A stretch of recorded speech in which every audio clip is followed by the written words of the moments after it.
এই সমস্ত সুযোগ প্রতিষ্ঠানে কি করি আমরা এখন হচ্ছে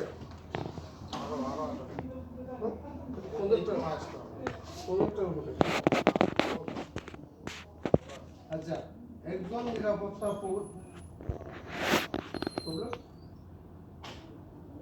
একজন নিরাপত্তা প্রহরী তার দায়িত্বপূর্ণ এলাকা তথা একটি পোস্টের যানবাহন তথ্য সতর্ক অবস্থা রাখা একজন নিরাপত্তা প্রহরী তার দায়িত্বপূর্ণ এলাকা। আমি যে ডিউটি করতেছি আমার নিজস্ব একটা দায়িত্বপূর্ণ এলাকা আছে না? হ্যাঁ, আমি যে জিটি কাটে হোক আর যে কোনো পোস্টে হোক বা টাওয়ার হোক, টাওয়ার হলে টাওয়ার এরিয়ার ভিতরে একটা দায়িত্বপূর্ণ এলাকা আছে।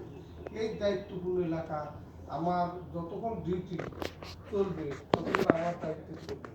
এর ভিতরে যত কিছু মালামাল আছে, কিছু মালামাল যে জায়গাটা